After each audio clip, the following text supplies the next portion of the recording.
हरि मोहन जी दिल्ली से। शीरश महाराज जी। राधे राधे महाराज जी।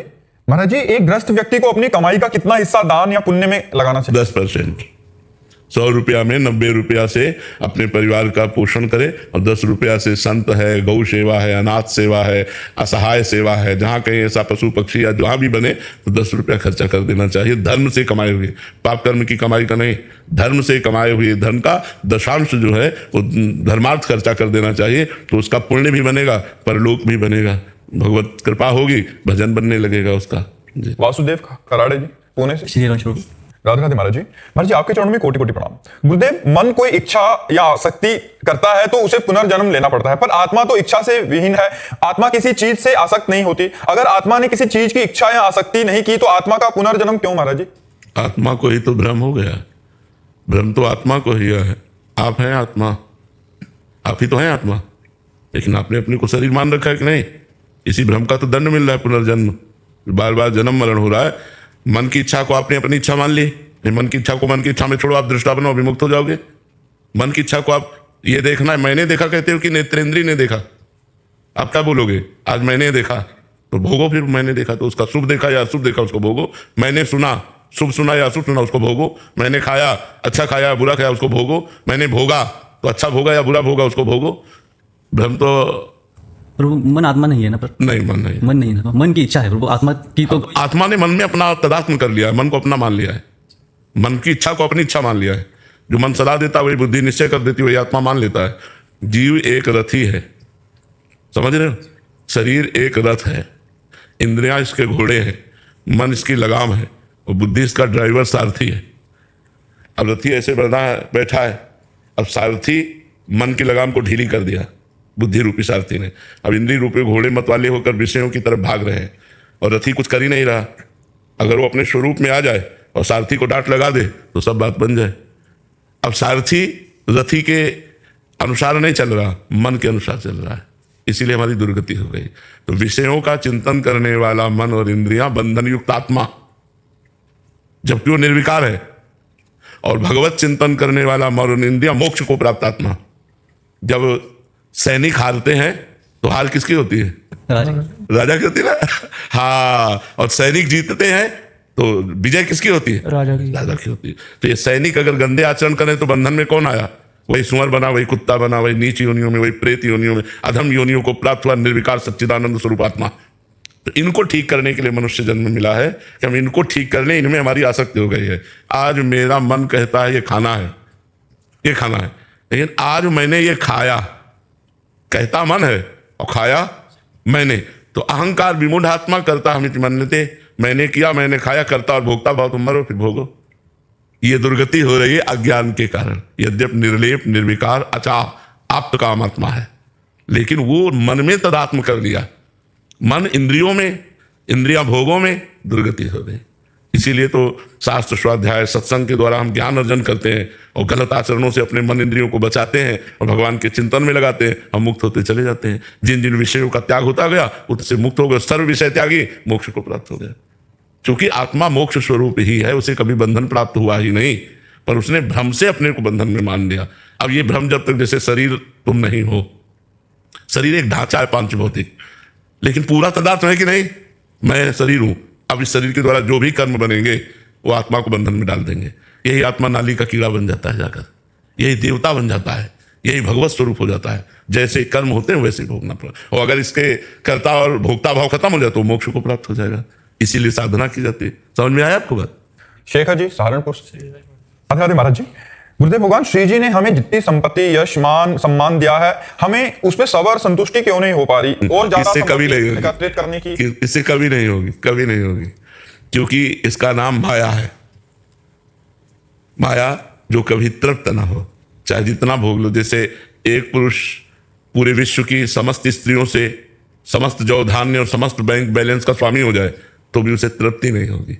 संतुष्टि कब आएगी जीवन? भगवान के चरणों में जब हमारा चित्त, तो देखो केवट कह रहा है, जब भगवान के चरण पखाड़ रहा है तो कह रहा अब कछु नाथ ना चाहिए मोरे, दीन दयाल अनुग्रह तोरे, बहुत काल में कीन मंजूरी, आज दीन विधि भल सब बहुत काल से न जाने क्या क्या कर्म किए, आज विधान बन गया कि आपके चरण मिल गए, अब मुझे कुछ नहीं चाहिए।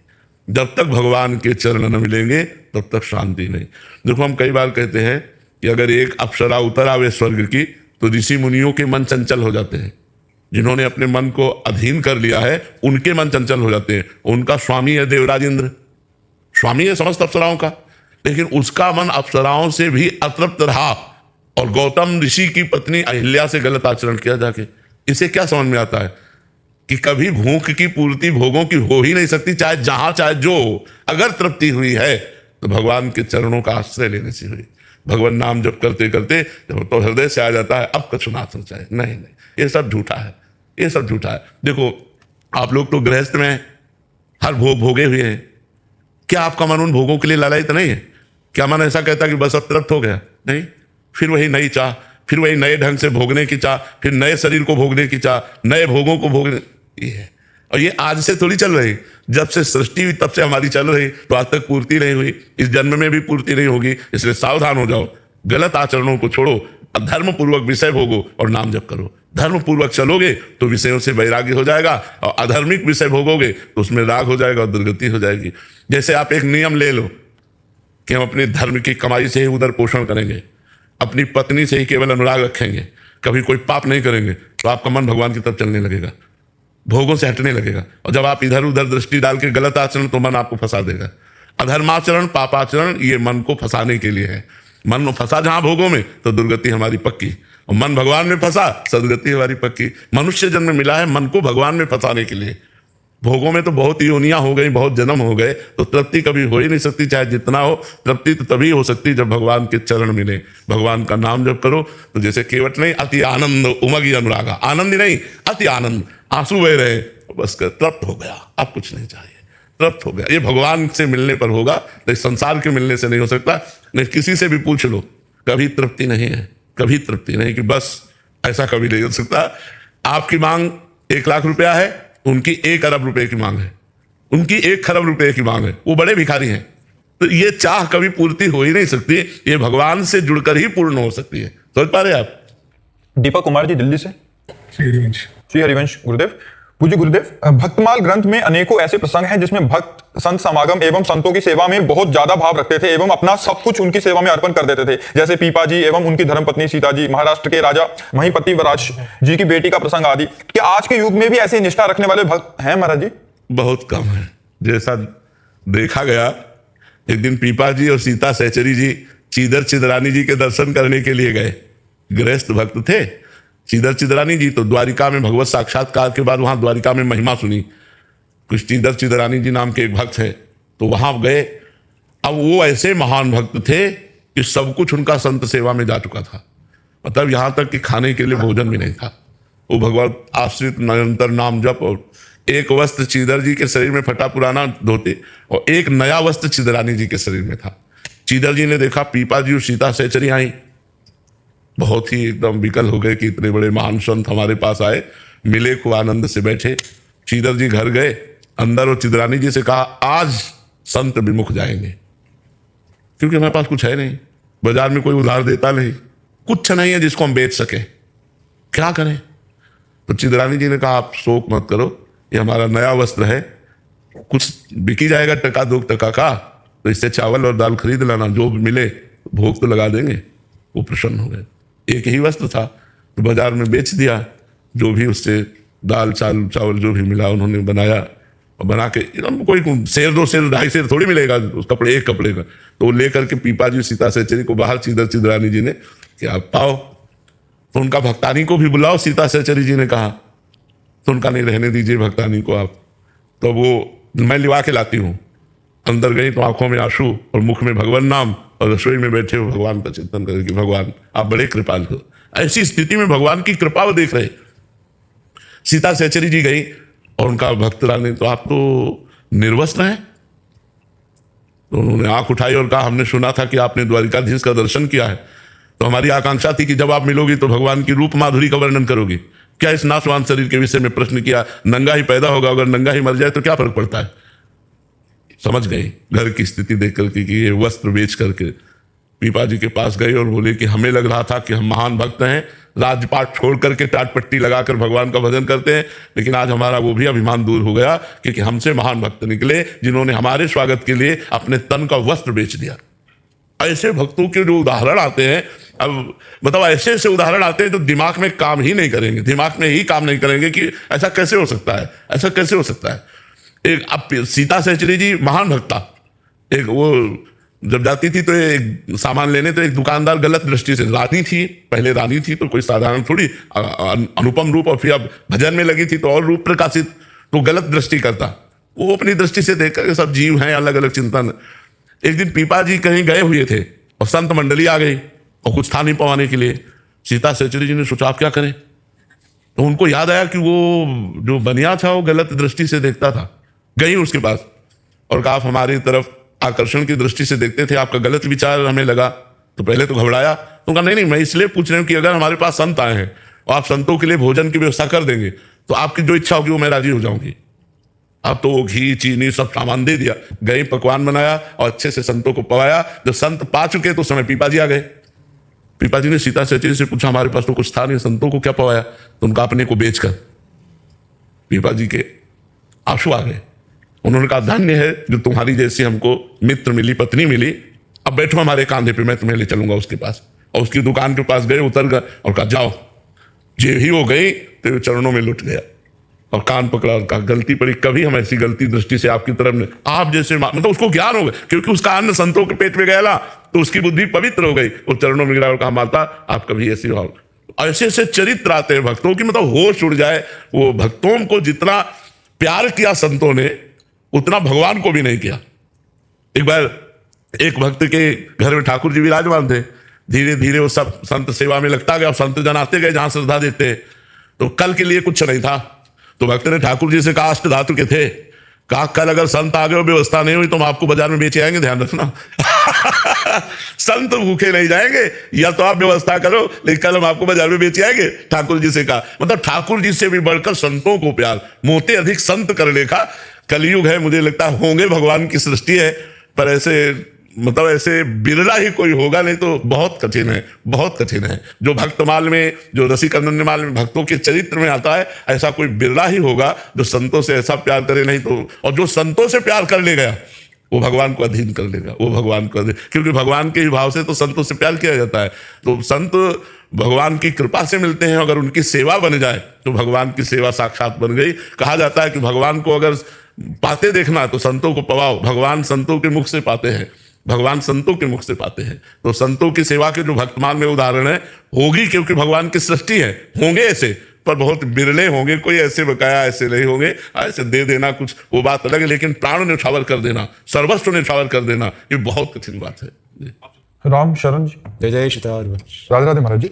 महाराज जी, माता पिता की भगवत भाव से सेवा करते हुए, गुरु कृपा से आजीवन अगर ब्रह्मचर्य का पालन करते हुए भजन करने वाले साधक भी क्या विरक्त माना जाता है या ग्रस्त? विरक्ति माना जाएगा, विरक्ति माना जाएगा। विषयों से वास्तविक विरक्ति होना ही वैराग्य का मार्ग है। वो चाहे भेष गृहस्थ का हो, उससे कोई फर्क नहीं पड़ता है। भेष विरक्त है और विषयों से अनुराग रखता है तो पाखंडी है। बिन विवेक वैराग्य भक्ति बिनु सत्य न एको मानो, भगवत विमुख कपट चतुराई सो पाखंड नहीं जानो। भगवत ऋषि जी कह रहे, विवेक और वैराग्य और भक्ति से युक्त हृदय है सो तो सत्य है, अगर विवेक और वैराग्य और भक्ति नहीं तो पाखंडी है, कोई भी हो। तो बात विषयों से वैराग्य की है, बात भगवत तत्व के ज्ञान से है, बात भगवान के अनुराग की है। अगर एक गृहस्थ में आता तो वो महात्मा है। भगवान ने कहीं भी वेश का वर्णन नहीं किया गीता जी में, भगवान ने लक्षणों का वर्णन किया है। कह रहे वासुदेवा सर्वमित सा महात्मा सुदुर्लभा। महात्मा कौन है? जो सबको भगवान का स्वरूप समझता है, जो जितेंद्रीय है, जो मनोनिग्रही है, जो भगवत भक्ति करता है, वो महात्मा है, चाहे गृहस्थ हो चाहे विरक्त हो। बात समझ में आई? गीतांशु जी, सहारनपुर। राधे राधे।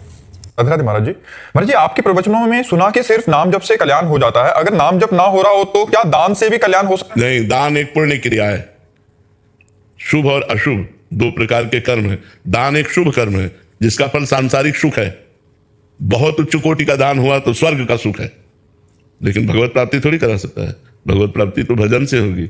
बारी मथे घृत होए बरु, सिकताते बरु तेल, और बिनु हरि भजन न भवतरी, या सिद्धांत अपेल। ये अटल सिद्धांत है। जब तक नाम जप नहीं करोगे तब तक संसार से मुक्त नहीं हो सकते। तुम यज्ञ करो, दान करो, पुण्य करो, ये जो करोगे इसका तुम्हें फल मिलेगा, लेकिन भगवत प्राप्ति थोड़ी होगी। भगवत प्राप्ति भजन से होती है। महाराज जी, अभी आपने एक प्रश्न के उत्तर में अभी थोड़ी देर पहले कहा था कि उसने दान किया तो उसकी बुद्धि शुद्ध हो गई। संतों बुद्धि शुद्ध का मतलब भगवत प्राप्ति थोड़ी हो गई। और जो काम भाव से देख रहा था सीता सहचरी को, तो उसकी बुद्धि शुद्ध हो गई, वो मात्र भाव से देखने लगा, लेकिन भगवत प्राप्ति की थोड़ी बात हो गई। तो क्या महाराज जी उससे उसको संतों का संग और उसके आगे की अब संतों का संग करके भजन करेगा तो भगवत प्राप्ति हो जाएगी। मतलब सोपान बन सकता है। हाँ, प्रथम भगति संतन कर संगा, इसीलिए कहा है प्रथम भगति संतन कर संगा, दूसरी ममरत कथा प्रसंगा। भगवान के चरणों के जो प्रेमी संत जन हैं उनका संग करना प्रथम सोपान है। हमारी बुद्धि शुद्ध होती है, फिर आगे जब हम बढ़ते चले जाते हैं तो भगवान के भजन में रति हो जाती है और हमारा कल्याण हो जाता है। जैसे उन्होंने लिखा है दान से कल्याण, तो यात्रा के अंतर्गत में अगर ऐसा करेंगे तो संत संग होगा या बुद्धि। हाँ, जैसे आपने बहुत सुकृत किए तो लिखा है पुण्य पुंज बिन मिले ही न संता। तो उसका सोपान। हाँ, आप बहुत अच्छा पुण्य किए तो आपको संतों का संग मिलेगा, सत्संग से भजन में रुचि होगी और भजन से कल्याण। अच्छा, यात्रा ये। हाँ, भजन से परम कल्याण होगा। अगर दान पुण्य से होता तो बड़े बड़े धनी लोग ना दान करके भगवान को खरीद लेते, भगवान के धाम में भी पास बनवा लेते। नहीं, वो तो है नहीं। उसमें तो सर्वस्व त्याग कर भगवान से भजन करना, अंदर से अकिंचन होकर भगवान का भजन करना, तब भगवत प्राप्ति होती है। प्रज्ञा जी यूएसए से। राधे राधे महाराज जी। महाराज जी, मैं प्रियालाल की हूँ और गुरुदेव भगवान आपकी और इष्ट की कृपा से इसी जन्म में मुझे भगवान की प्राप्ति होगी। क्या मुझसे निकुंज में अगर कोई ऐसी गलती हो जाए जिसके कारण। नहीं, वहां गलती ही नहीं होती, गलती ही नहीं होती। वहां ऐसा जो स्वरूप मिलता है उसमें गलती के चांस नहीं होते। चांस ही नहीं है, चांस ही नहीं है। मतलब गलती के चांस 5 भौतिक शरीर में है, चिदानंद शरीर में गलती के चांस, जो मान लो सहचरी वपु है, गोपी वपु है, सखा वपु है, भगवान का जो ये दिव्य वपु है, इनमें चांस ही नहीं है, गलती का कोई चांस ही नहीं है। प्रियालाल के मन मन की रुचि जाने है विधि अनुसार है। जो प्रियालाल के मन में चलता है वही सहचरी के मन में चलता है। वो मन की रुचि देख करके सेवा करती तो गलती का कोई सवाल ही नहीं होता। अंशुल जी। राधे राधे महाराज जी। महाराज जी, आपने मेरा हाथ ठीक उस समय पकड़ा जब मुझे शरीर का हर संबंधी दुख और धोखा दे रहा था। आपने अपनी इस लीला से मुझे सत्य का मार्ग दिखाया प्रवचन के माध्यम से। महाराज जी, अब प्रश्न यह है कि गुरुदेव भगवान ग्रस्त में रहते हुए वैराग्य जैसा जीवन और भरोसा संभव है क्या? हाँ, क्यों नहीं संभव है। कितने भक्तमाल में देखो, कितने ऐसे भक्त हैं जो गृहस्थ हैं और भगवान से दृढ़ संबंध रखते हैं। भाई, हम लोगों ने भजन को एक कुछ अलग मान रखा है। अब एक आदमी किसान है, फावड़ा चला रहा है, राम राम राम, हर फावड़े में राम राम कह रहा है, धर्म से कमा रहा है। आए हुए अतिथि संतों का भोजन, वो भगवत प्राप्त हो जाएगा। आए हुए अतिथि संतों का भोजन पालन और करा रहा है, किसानी कर रहा है, भगवान का नाम जब, वो कभी माला लेके नहीं बैठता, कभी आरती नहीं कर, वो भगवत प्राप्त हो जाएगा। आप नौकरी जा रहे हैं, जाते समय नाम जप कर रहे हैं, 8 घंटे नौकरी कर रहे हैं, बीच बीच में नाम जप कर रहे हैं, 8 घंटे को कृष्णार्पणम मस्तु कर दिया, घर आए, अपने परिवार से सबसे मिले, हंसे बोले, जिससे जैसा धर्म है वैसा व्यवहार किया, खाया पिया, एकांत हो गए, भगवान का चिंतन कर रहे हैं, धर्मपूर्वक विषय भोग रहे, वो भगवान को प्राप्त हो जाएगा। हमने भगवत प्राप्ति कोई ऐसा कठिन समझ रखा है, भजन को ऐसा समझ, तो कह दे फिर आप लोग, ये हमारे भाग्य में लिखा है कि विरक्त भाव से चलो और हजारों को तारने का ज्ञान प्राप्त करके हजारों को समझाओ। ये हम लोगों को अलग ट्रेनिंग दी गई, अलग मार्ग बनाया गया। नहीं, भगवत प्राप्ति के लिए सहज मार्ग है। नाथ सकल संपदा तुम्हारी, मैं सेवक समेत सुख नारी। गृहस्थी में रहकर भगवान का चिंतन करते हुए अपने गृह कार्य करो, परिवार को भगवान की सेवा का स्वरूप समझो। भगवान ने 8-10 लोग जो हमें परिवार में दिए, जो सबकी मनोकामनाएं पूर्ण करते हुए, राजी खुशी से भजन करते हुए, जो विपत्ति दुखावे सहते हुए भगवान को प्राप्त हो गया। वो तो भगवान को प्राप्त करना कठिन नहीं है, गंदे विषयों को छोड़ना कठिन है, गंदी आदतों को छोड़ना कठिन है, जो निषेध है उनको छोड़ना कठिन है। अगर वो छोड़ दो तो गृहस्थी में आप संत हो, गृहस्थी में संत हो। संत का मतलब केवल वेश से नहीं होता, उद्देश्य से होता है, लक्षणों से होता है। अगर आप में लक्षण श्रेष्ठ हैं तो आप संत हो। तो ये भगवत मार्ग में चलो तो भगवान कृपा करेंगे। कोई ऐसा नहीं कि कपड़ा बदलने से ही काम बनता हो, ऐसा नहीं है। हाँ, आपके भोगों में रुचि नहीं रही तो संसार में रहना अच्छा नहीं लगता, तो चलो वैराग्य मार्ग लेकर के एकांत में भगवान का निरंतर चिंतन करो और जगत मंगल के लिए अपना भजन दान करो। करना पड़ेगा जगत मंगल, बिना यहाँ जगत मंगल किए नहीं जा सकते यहाँ से। अगर ऐसे गए तो सदगति नहीं होगी, क्योंकि संसार का अन्न खाया, संसार को वस्त्र पहना, संसार में पैदा हुई तो संसार का हित करो, संसार का मंगल करो, तब जाओ यहाँ से। ऐसे थोड़ी सबकी ड्यूटी है, तुम अपने हिसाब से हित करो, हम अपने हिसाब से हित करते हैं। मतलब कोई दीपक है तो थोड़ा प्रकाश कर रहा है, कोई हाइड्रोजन है तो बड़ा प्रकाश कर रहा है। ऐसे जितनी क्षमता है, 2 को ही सही, 2 को ही भगवत मार्ग में लगाओ, 2 का परोपकार करो। किसी के 20 का करता है, कोई 200 करता है, कोई हजारों का करता है, तो करना पड़ेगा। चाहे गृहस्थ हो चाहे विरक्त हो, परोपकार करो और भजन करो। अब जैसे आपका सबसे बड़ा परोपकार माता पिता की सेवा, परिवारिक जनों की सेवा, धर्म पूर्वक मेहनत से कमाना, नाम जप करना, कोई भूखा दरवाजे आ गया उसे भोजन दे देना, कभी तीर्थ यात्रा आदि गए वहां दान पुण्य कर देना, भगवान का नाम जप कर रहे हैं और ये सब कर रहे हैं तो वो सब भगवत प्राप्ति का हेतु हो जाता है। ज्यादा मेहनत की जरूरत थोड़ी है।